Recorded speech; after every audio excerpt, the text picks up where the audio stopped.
avaliadores, a doutora Lara, a doutora Maria e doutor Vulgani. Doutor Vulgani que irá presidir o painel de juízes avaliadores nesta rodada oral preliminar. Vou fazer algumas considerações muito breves a respeito do formato do Electoral Multi-Court Competition, de modo que os trabalhos possam estar da melhor maneira possível. Com relação às orientações aos avaliadores, cabe sempre uma ênfase especial ao modelo adaptado de simulação de sessão do TSE, onde, como os senhores podem perceber nos próprios critérios de avaliação, espera-se que hajam interpelações aos oradores enquanto fazem suas sustentações orais. Temos hoje aqui a equipe 136, que vai representar Carlos Cunha, Marcos Rocha e o Partido Comunista, a equipe 221, que irá representar João e José Silva, no caso, que são as partes aqui no caso hipotético. Num primeiro momento, a equipe 136 terá uma fala de 15 minutos, que será distribuída conforme a liberalidade dos oradores. Esse tempo que os próprios oradores distribuirão de sua fala deve ser rigorosamente cumprido. Após, a equipe 221 terá mais 15 minutos de fala. Em seguida, a equipe 136 terá 3 minutos de réplica e a equipe 221 encerra com 3 minutos de tréplica. As perguntas devem ser feitas enquanto as apresentações acontecem. Como se trata de uma sessão virtual, pedimos às senhoras e ao senhor avaliador que se dirijam ao orador ou oradora de forma protocolar, né, utilizando senhor representante, ilustre advogado, para que ele tenha um tempo um delay de pausa em sua apresentação e poder, assim, responder às interpelações dos senhores, das senhoras e do senhor. Essa necessidade de que hajam perguntas sobre os fatos, sobre os fundamentos, sobre pontos relevantes do caso, para medir o domínio que cada orador tem sobre aquilo que ele defende, sua sustentação oral, e a inteligência emocional para responder às perguntas do painel de avaliadores e retomar a sua apresentação é muito importante na dinâmica do Electoral Multi-Court Competition. Com relação ao tempo, ainda friso que os oradores têm esse limite de 15 minutos, que vai ser fixado por eles no momento seguinte, logo agora, e que qualquer necessidade de extrapolação desse tempo, o orador ou oradora que estiver se apresentando precisa se dirigir ao presidente do painel, solicitando um acréscimo de tempo. Esse acréscimo de tempo, ele automaticamente, caso seja deferido, que ele vai requerer, ele ou ela irão requerer ao presidente do painel, que caso assim entenda que ser necessário, deferindo esse acréscimo, ele automaticamente, esse tempo adicional é acrescido no tempo da outra equipe e dividido de maneira igual entre os outros oradores da outra equipe. Qualquer dúvida, eu e a doutora Laila estamos aqui. Pelo chat, vocês podem encaminhar qualquer necessidade de esclarecimento para o melhor andamento da rodada. E, basicamente, esses são os dois pontos mais centrais. O convite que faço às senhoras e ao senhor para que nós possamos ter uma boa rodada. Perguntem. Os meninos estudaram, se esforçaram e a dinâmica da competição é um convite a essa experimentação. Agora, irei, dando continuidade às orientações gerais, me referir às equipes. Pois não, doutora doutor? Lara quer fazer uma pergunta. Eu queria, Daniel, e para o professor Vulgani também, como se trata de um julgamento virtual, na hora de fazer a pergunta, vocês querem que eu me dirija ao presidente ou interpelo diretamente os advogados? Doutora Lara, agradeço sua colocação, de modo que, assim, exatamente por se tratar de uma sessão virtual, qualquer dos julgadores podem se dirigir diretamente ao advogado ou advogada. E obrigado, porque me lembra também de uma pequena orientação importante para a funcionalidade da sessão, que é quando um avaliador fizer uma pergunta, é interessante que ele provoque os demais componentes do painel se há necessidade de fazer questionamentos em torno daquele ponto em que se situa a pergunta que cada juiz faz. Essa dinâmica busca garantir que, ao longo da apresentação, mais pontos do caso hipotético possam ser abordados e, a partir de modo que quando uma pergunta for feita sobre um determinado ponto, caso existam outros questionamentos, eles sejam feitos em bloco, né, de uma só vez, permitindo que após a resposta também em bloco, outros pontos sejam abordados. Mas a orientação até aqui tem sido no sentido de que pode ser dirigido diretamente ao advogado, apenas com esse, aproveitando aí a sua lembrança, doutora Lara, com esse adendo que é interessante que, antes de passar a palavra ao orador para que responda, provoque os demais membros do painel para que possa eventualmente haver perguntas em bloco. Tranquilo. Obrigada, Daniel. Daniel, tem uma dúvida também? Hoje não, doutor. Sou eu que controlo o tempo ou vocês vão controlar? Nós iremos controlar o tempo. Pelo chat, iremos dizer quando faltar 2 minutos e quando o tempo acabar. E também nós, caso o tempo de apresentação acabe, o áudio do orador é cortado, lembrando que é um critério rígido da competição aos oradores, a quem me dirijo agora, que seja cumprido o tempo que eles mesmos irão fixar dentro do limite constante do próprio edital. Tá bom? Então, nós controlaremos o tempo que pedimos ao senhor, como presidente, apenas conduza os trabalhos. Quando cortar o tempo, só passar a palavra para o orador seguinte, para a equipe seguinte. Tudo bem? Agradeço, doutor Vogani. Agora, me dirigindo aqui às equipes, a equipe 136, eu peço que um membro da equipe 136 se manifeste para que possamos proceder com a distribuição do tempo de apresentação de cada orador e a identificação do orador ou oradora responsável pela réplica. Equipe 136. Boa tarde. Boa tarde. Pode falar, Laísa. Ok. Eu vou ser a primeira oradora da apresentação, vou falar durante 10 minutos e a minha dupla vai falar os 5 minutos restantes. Obrigado, doutora Laísa. Quem da equipe 136 vai ser responsável pela réplica? Eu, Lucas. Obrigado, doutor Lucas. Equipe 221, alguém se identifique, por favor. Olá, eu sou o Raul. Eu vou ser responsável pela parte de preliminares e falarei 7 minutos. O restante será com o Júlio Taliberti e ele também falará a tréplica. Doutor Raul, embora você tenha sido claro quanto ao que vai abordar, que são as preliminares, mas só para deixar claro, você vai ser o primeiro orador da equipe 221, correto? Exatamente. A sequência é primeiro você, depois o doutor Júlio, por 8 minutos, né, considerando o tempo estipulado de 15. Qual dos dois será responsável pela tréplica, representando a equipe 221? O doutor Júlio.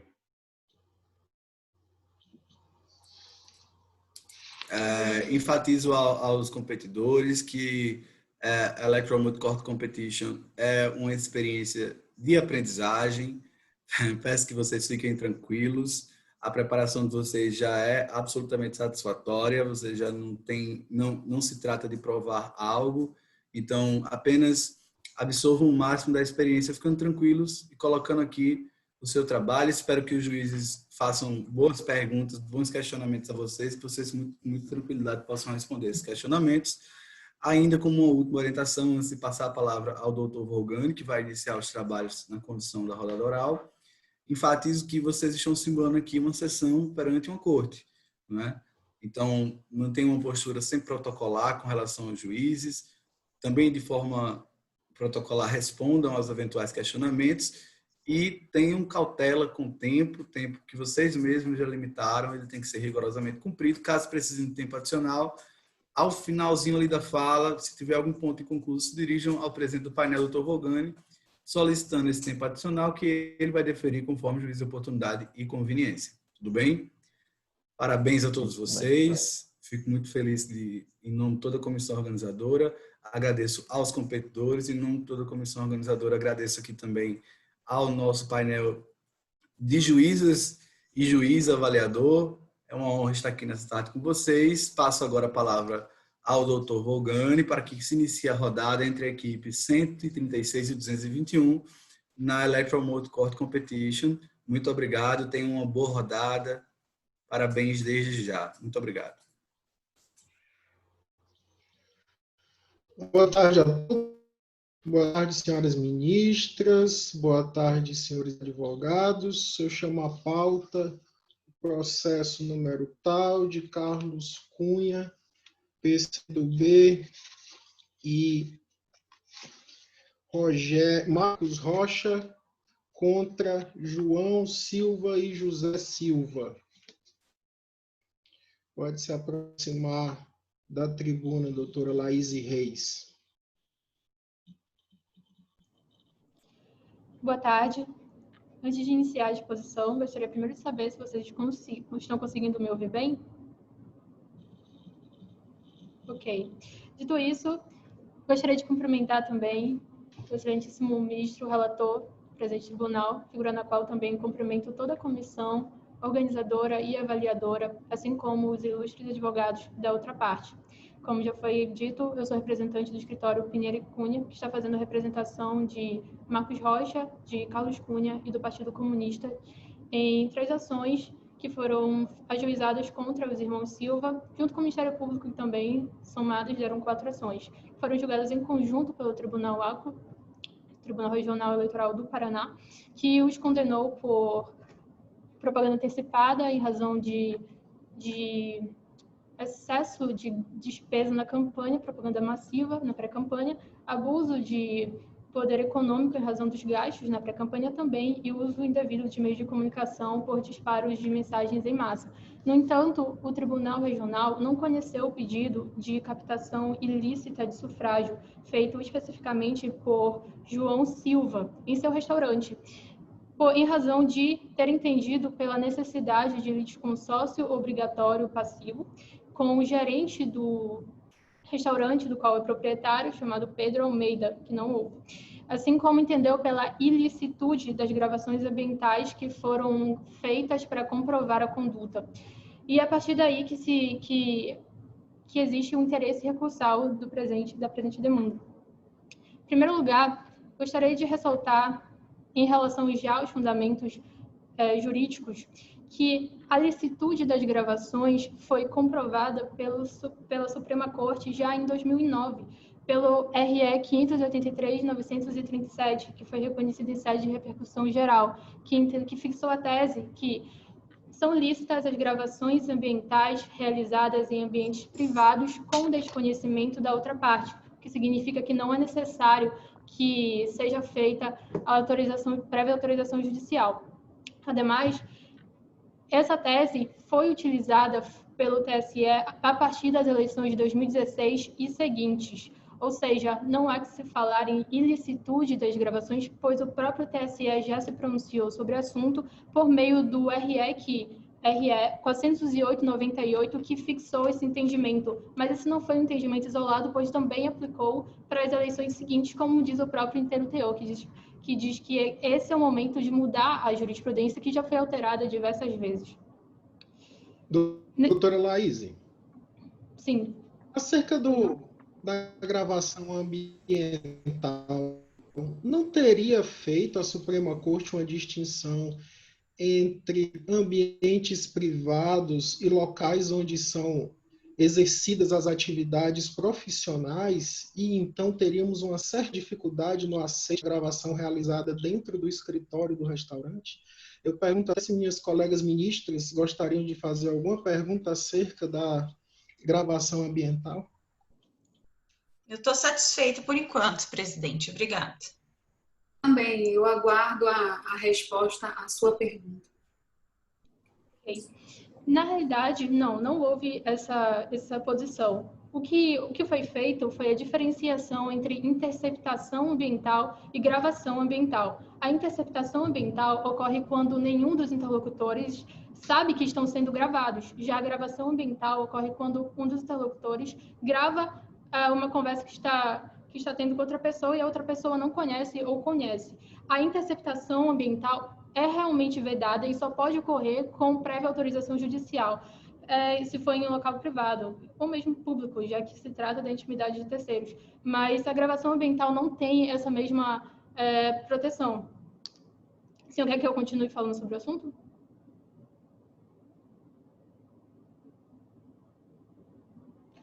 Pode seguir. Ok. Então, só para finalizar o assunto da licitude das gravações, é bem verdade que a Suprema Corte está para julgar, ainda não foi julgado, o RE 104.0.515, salvo engano, que trata sobre essa mesma tese que foi fixada em 2009 para as ações penais, especificamente na seara eleitoral. Só que isso não cria nenhum tipo de impedimento para que o TSE continue julgando esses casos com esse tema, como já tem sido feito, em razão da celeridade que é típica dos processos eleitorais. Dito isso, faço análise da alegação de litisconsórcio passivo necessário, que foi o segundo motivo pelo qual a captação ilícita de sufrágio não foi conhecida pelo Tribunal Regional. Em primeiro lugar, como a própria defesa reconhece em seus memoriais, não existe previsão legal para tanto, nem nem no Código Eleitoral, nem da lei das eleições, da lei complementar que rege as inelegibilidades. Enfim, não existe essa previsão legal. E, ao contrário, o próprio TSE já se pronunciou no sentido de que não é necessário que todos os responsáveis na captação ilícita de sufrágio integrem a demanda no polo passivo. Inclusive, o precedente que foi acostado nos memoriais da defesa trata de um litisconsórcio passivo em uma situação de abuso de poder político. Aqui nós estamos analisando captação ilícita de sufrágio, que são coisas diferentes.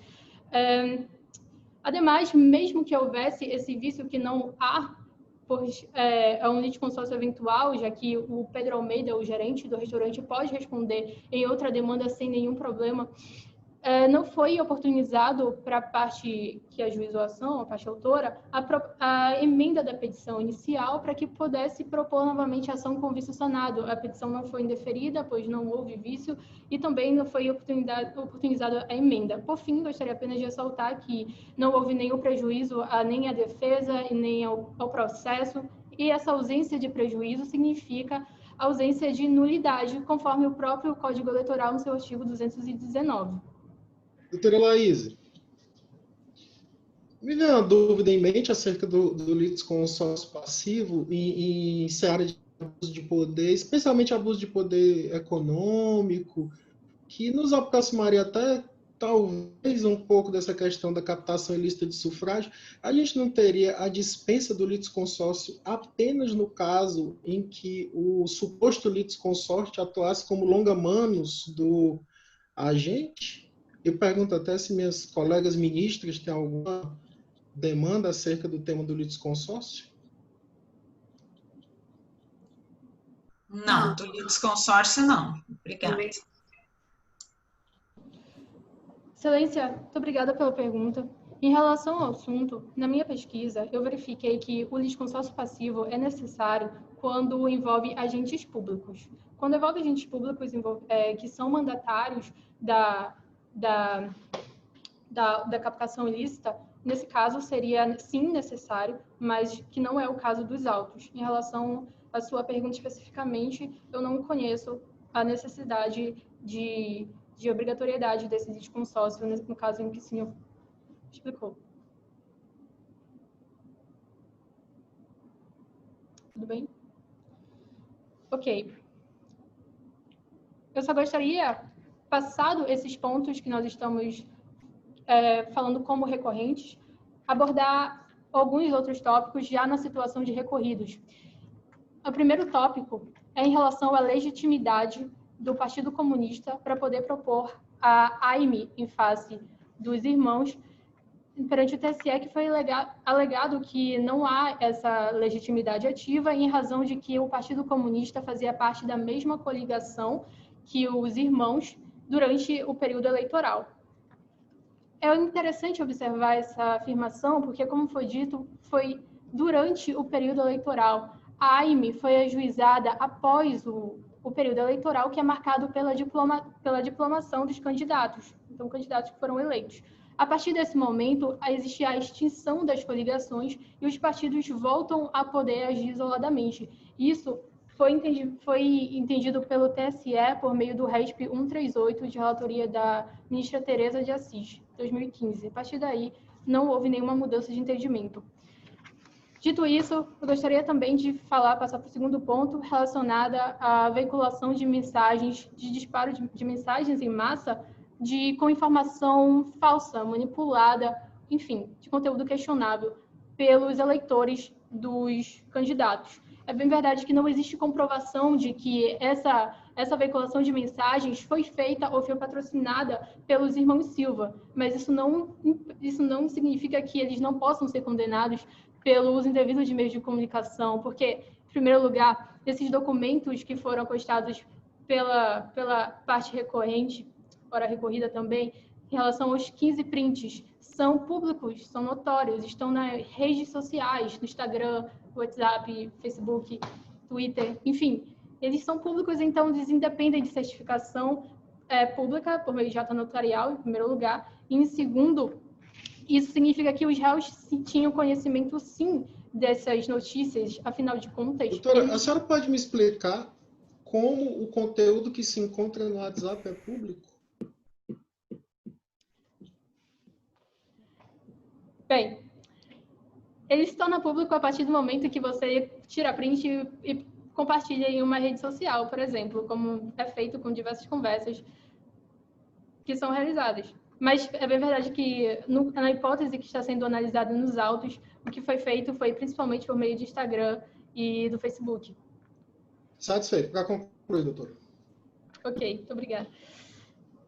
Enfim, como eu dizia, os réus tinham...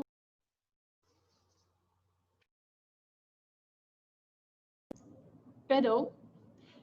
Como eu estava falando, os réus fizeram um forte investimento na sua pré-campanha e na sua campanha, inclusive a assessoria midiática, que era responsável pelas informações veiculadas sobre eles nas redes sociais. E eles, portanto, tinham que conhecer...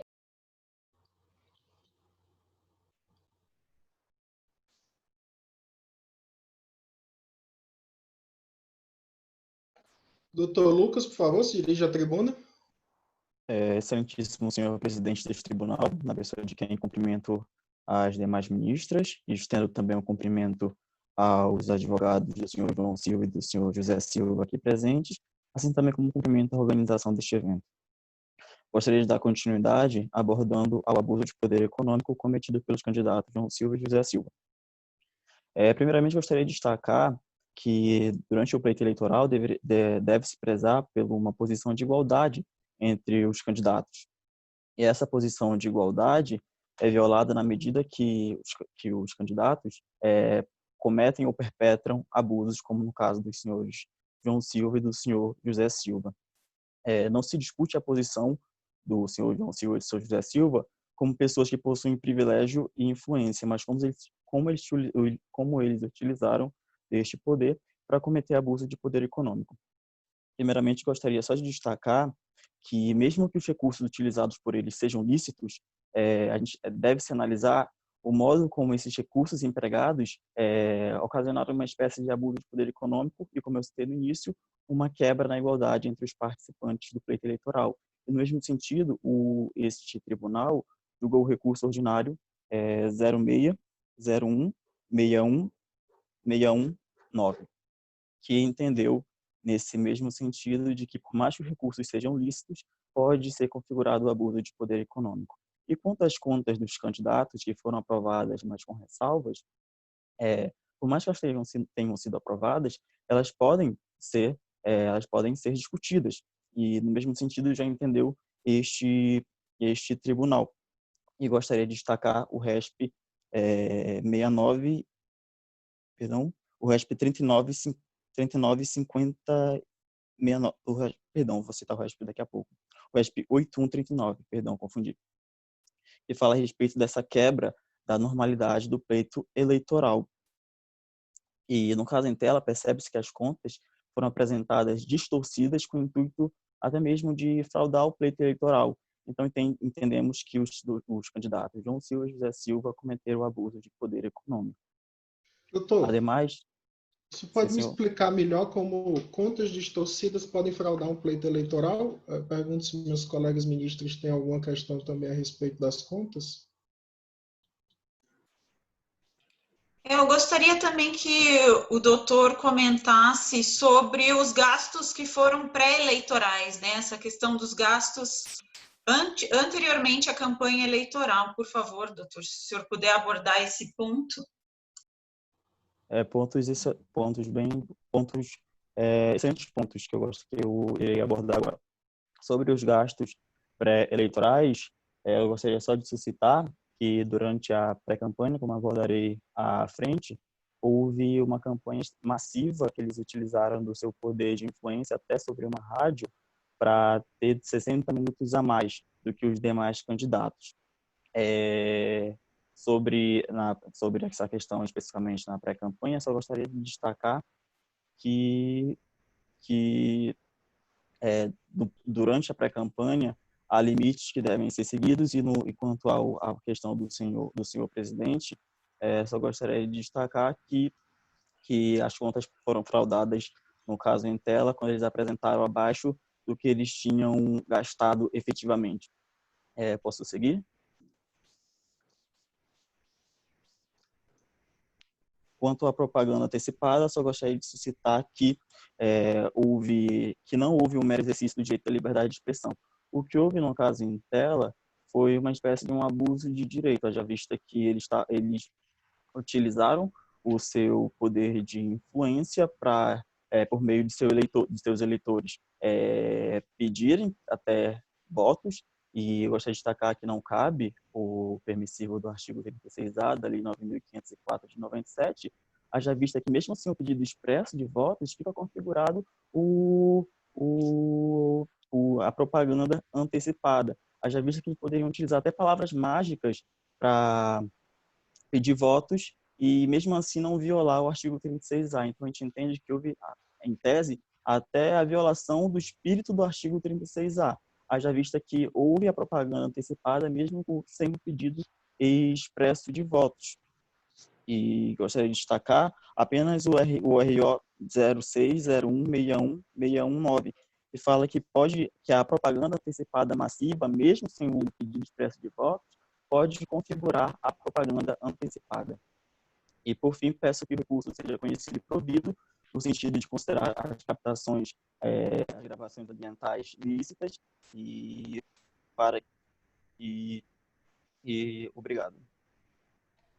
Obrigado, doutor Lucas. Por favor, dirija-se à tribuna, doutor Raul Lemos, para falar em defesa de João Silva e José Silva.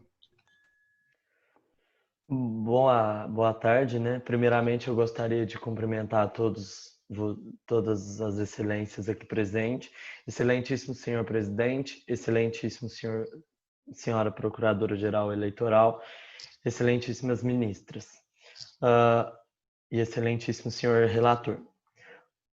No caso aqui presente, venho representar como procurador de João e José Silva, ambos demandados aqui hoje.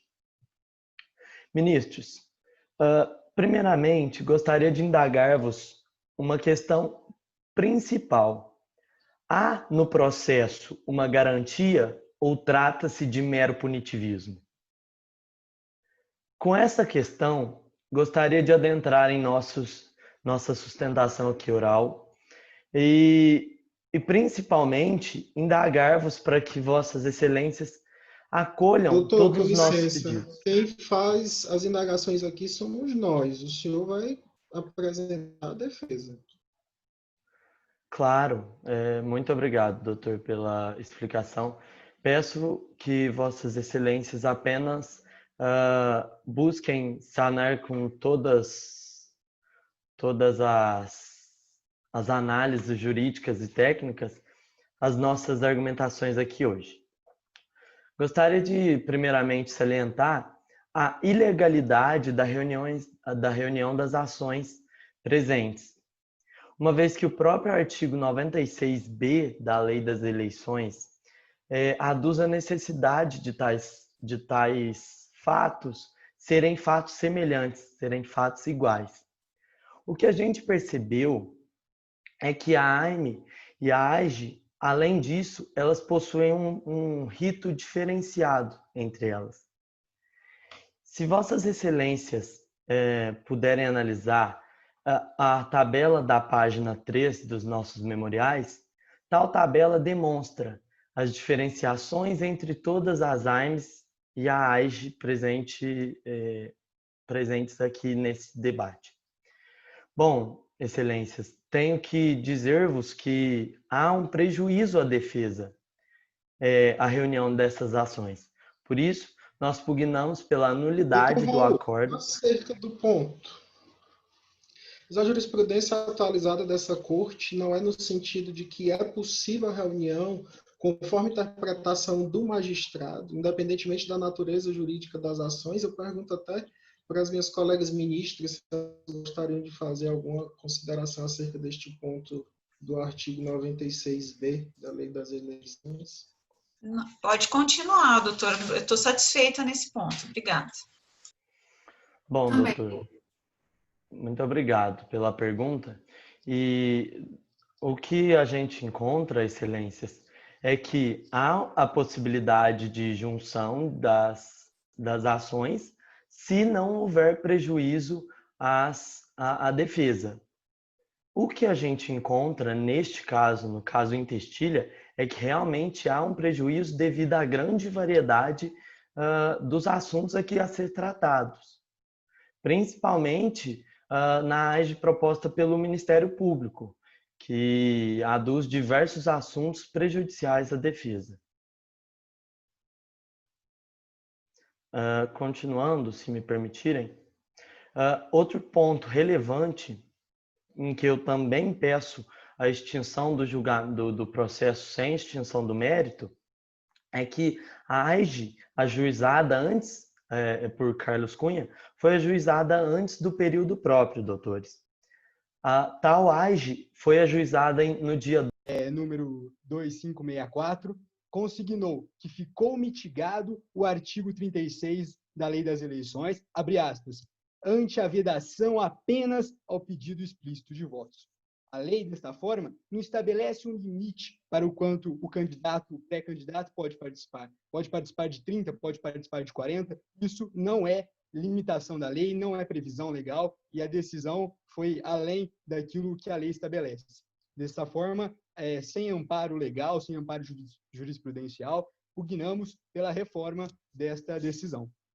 O segundo item que gostaríamos de tratar... Doutor Júlio, a respeito desse ponto, se bem compreendi o posicionamento levantado por Vossa Senhoria, pretendia a determinar que, para que o abuso fosse caracterizado, fosse necessário que a norma delimitasse o quantitativo de vezes em que foram realizadas reuniões ou entrevistas e a duração.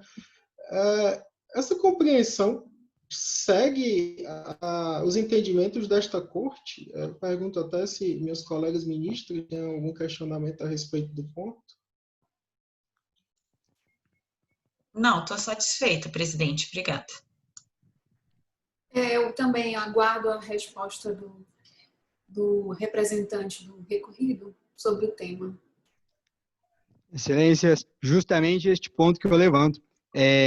O artigo 36A da legislação é muito claro que somente há pedido explícito, somente se houver pedido explícito de voto, haverá propaganda eleitoral antecipada. Em outras hipóteses, como, por exemplo, que foi o decidido pelo Tribunal Regional, que houve uma atuação massiva, não há previsão legal disso. Desta forma, a decisão foge daquilo que a lei prevê. Portanto, não há como, entendemos, como o tribunal decidir uma coisa, punir, se uma coisa que a lei não prevê a participação de eventos.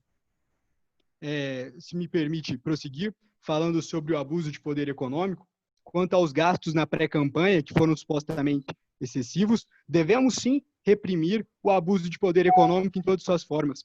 Entretanto, tais reprimendas devem guardar conformidade junto ao sistema legal, mirando o respeito ao princípio da legalidade. Sobre os gastos de pré-campanha, como reconheceu o próprio Ministério Público, não há qualquer regulamentação sobre o assunto. Desta forma, se a lei não coíbe a prática, não cabe ao judiciário definir... Por favor, silêncio. O senhor quer fazer alguma pergunta? Acho que cortou o som aqui. Dessa forma, se a lei não coíbe nenhuma das condutas praticadas, não cabe ao judiciário definir aquilo que é ou não excessivo. Por isso, pugnamos pela reforma da decisão neste ponto. Outro item de abuso, alegado abuso, é da doação de pessoa jurídica para pessoa física. O que a acusação aqui quer fazer é fazer crer que, pelo fato dos demandados serem empresários, possuírem empresas, eles não podem utilizar dos próprios recursos. Isso seria uma evidente desigualdade na legislação, querendo dizer que se o candidato não for empresário, ele pode usar o seu recurso. Agora, se ele for empreendedor, ele não poderá fazê-lo. Por isso, também entendemos que deve haver a manutenção, reconhecendo que não houve doação de pessoa jurídica para pessoa física. E o último item do ponto de abuso de poder econômico é da regularidade da prestação de contas. A decisão, o tribunal acatou o argumento do Ministério Público, que alega que houve extrapolação do limite. Entretanto, tal matéria já foi apreciada pela Justiça, que aprovou as contas dos demandados, com ressalvas, é verdade, mas fez com que os demandados devolvessem R$3.000 ao Tesouro, valor que já foi devolvido. Portanto, a questão encontra-se preclusa e qualquer análise nesse sentido configuraria bis in idem. Portanto, pedimos também que não seja considerado como abuso de poder econômico. Sobre o alegado uso indevido dos meios de comunicação, precisamos consignar que o entendimento deste tribunal é que se o candidato não participou e não tinha conhecimento dos atos supostamente ilegais, conteúdos inverídicos, não pode ele ser punido. E aqui eu cito um caso muito próximo que essa corte vem julgando constantemente, que é o uso de outdoors por terceiros. Um determinado indivíduo em uma determinada cidade coloca um outdoor do candidato e esse outdoor não é de conhecimento, não tem participação. Nesses casos, o próprio TSE já vem decidindo que se não houve participação ou conhecimento do candidato, não é possível responsabilizá-lo. Isso seria capaz de provocar teratologias imensas, como incentivar que candidatos, como no caso presente, que já viam a inevitável derrota se aproximando, chegaram a lançar fake news para poder posteriormente reverter o resultado das urnas. Não estou dizendo que isso ocorreu, estou dizendo que a decisão, neste sentido, possibilitaria que isso acontecesse. Por último, eu gostaria aqui de citar a necessidade de suspensão da eficácia imediata do acórdão. Isso porque o Tribunal Regional do Paraná determinou a eficácia imediata do acórdão, com a cassação dos mandatos e o imediato afastamento dos demandados. Entretanto, o Código Eleitoral é extrema... Por favor. Seu pedido para suspensão dos efeitos do acordo deve ter sido feito antes. Nós já estamos julgando o mérito e o senhor está pedindo para eliminar? Você pode explicar melhor esse ponto? Não, eu reconheço, Excelência, que a suspensão da eficácia é de fato matéria preliminar, mas como também não só tendo em vista a decisão do tribunal que desrespeita a lei clara, queremos pedir também nesse sentido a mostrar o fumus boni iuris e o periculum in mora da decisão. O fumus boni iuris só seria possível de se comprovar expondo a totalidade dos nossos argumentos, e o periculum in mora está evidentemente presente na situação de que se trata do governador do nosso estado e um deputado federal mais votado. Como é que uma decisão, sendo que a própria legislação determina o efeito suspensivo, pode ser revogada assim? Estaríamos diante de uma imensa crise política e econômica que afetaria nosso Estado por causa de uma inobservância à lei. Doutor, só gostaria de lembrar que no Brasil caçam-se governadores desde 1998. Estamos vivendo todos muito bem. Excelência, eu agradeço a sua opinião, porque eu posso levantar aqui um dado importantíssimo, que o Brasil é o país que mais caça prefeitos no mundo. Isto é um dado absurdo que faz com que tenhamos uma grande insegurança jurídica e política no nosso país. Portanto, eu acho que foi justamente esse o sentido, a necessidade de ser do artigo 257, parágrafo 2º, que determinou que deveria ser recebido o recurso com efeito suspensivo, e motivo pelo qual não entendemos, pelo qual o tribunal preferiu não seguir a lei, simplesmente. Desta forma, Doutor Júlio, desculpe interrompê-lo, só voltando mais um pouquinho, lendo os memoriais do seu escritório, o senhor abordou a questão do resultado da eleição como requisito da aferição do abuso. Eu queria saber se o senhor abordou ou pensar em abordar a questão da gravidade das condutas, por favor. Nós pensamos sim, que justamente voltando naquela questão preliminar, que são muitos os fatos, nós não conseguimos aproveitar a sustentação oral para falar de cada item. Então, como o meu tempo já está para encerrar, se vocês me permitem mais um minuto, só para responder a pergunta da outra ministra, eu continuo aqui. Sobre a senhora quer falar na potencialidade dos supostos delitos. Entendemos que os delitos que foram supostamente cometidos são insuficientes para mudar o resultado das eleições. O resultado das urnas foi claro, já era previsto, já vinha se demonstrando que aquilo iria acontecer com as próprias pesquisas eleitorais. Então, desta forma, entendemos que mesmo que se reconheça algum delito, que mesmo que se reconheça alguma responsabilidade dos nossos clientes, há que se reconhecer também que eles foram totalmente impotentes para mudar o resultado desta eleição. Então, analisando cada caso, podemos ver que, por exemplo, 60 minutos a mais numa rádio local é impotente para mudar o resultado de uma eleição que foi sagrada com mais de 68% dos votos. Desta forma, se a Vossa Excelência estiver satisfeita, eu passo aqui somente para responder a pergunta do meu colega, inicialmente, sobre o punitivismo. Nós entendemos que este processo... Perfeito.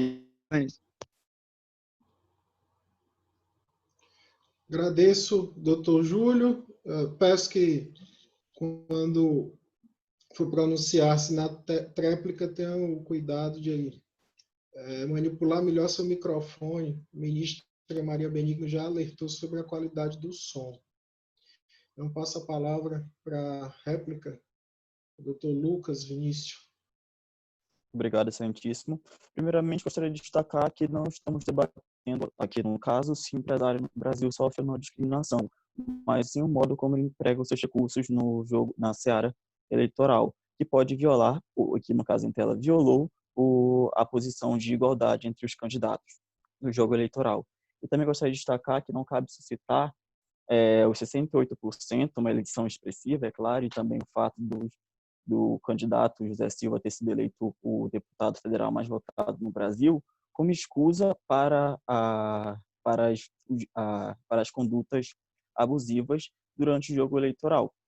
Já visto que não cabe agora suscitar os 68% como prisma, como um valor, como um prisma democrático, não sei se esse é o termo correto, quando a vontade do eleitor estava plenamente viciada. Haja vista que os 60 minutos influenciaram, sim, o jogo eleitoral. Haja vista que não foram 60 minutos seguidos, mas 60 minutos, salvo engano, dividido em quatro entrevistas aos rádios. Então, acredito que esse tribunal deve primar pela igualdade entre os candidatos, que fora violado pelas condutas dos candidatos João Silva e José Silva. Obrigado, Excelência. Doutor Júlio, para tréplica. Excelências, obrigado pela oportunidade aqui de me manifestar novamente. Espero que o meu som esteja em qualidade adequada a este tribunal. E eu gostaria aqui, como foi suscitado pelos demandantes, sobre a potencialidade dos delitos que não devem ser analisados, eu volto àquele dado que eu disse, que o Brasil é o país que mais se caça mandatos no mundo. E isso se deve principalmente ao fato de que nós analisamos condutas como esta dos 60 minutos, que sequer a parte recorre, que sequer a parte demandante recorre, e neste aspecto. O efeito Perdão. A potencialidade desses delitos deve ser analisada caso a caso, se for possível ou não mudar a eleição. Isso porque, se o delito é impotente para mudar o resultado das eleições, extingue-se o nexo causal entre a conduta e o resultado, que é essencial para se apurar essa questão.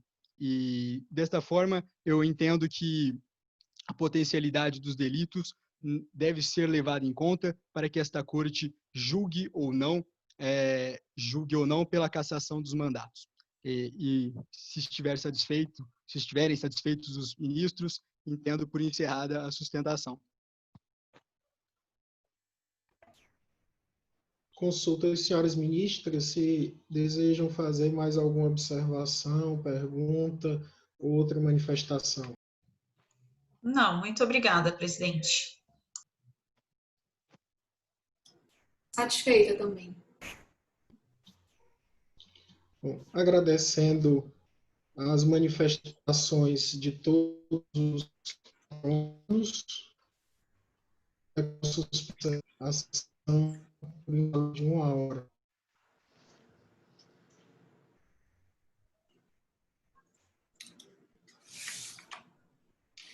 Pessoal, boa tarde. Mais uma vez, então, em nome de toda a comissão organizadora do Electoral Moot Court Competition, agradeço pela atuação do nosso painel de jogadoras e jogador, doutor Vogani, parabéns pela forma como se conduziu os trabalhos, doutora Lara, doutora Maria Benigno. Parabenizo as equipes pelo desempenho nessa rodada, uma rodada dura, mas que vocês conseguiram aí mostrar o trabalho de vocês, sintam-se abraçados, e o Electoral Moot Court Competition é um convite para o aprofundamento, entendam tudo como um estímulo para se aprofundar ainda mais no direito eleitoral, para aprender ainda mais o direito eleitoral, e se vocês conseguem se sair tão bem de uma rodada como essa, saibam que estão prontos para fazer uma arguição oral em qualquer tribunal. Certamente vai ser uma experiência para a qual vocês já estarão muito preparados, e é esse o propósito.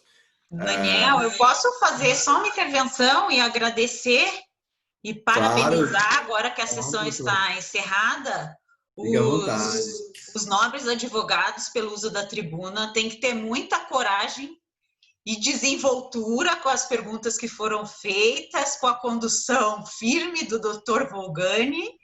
Então, parabenizo vocês pela coragem e pela dedicação. Parabéns, continuem assim, tá?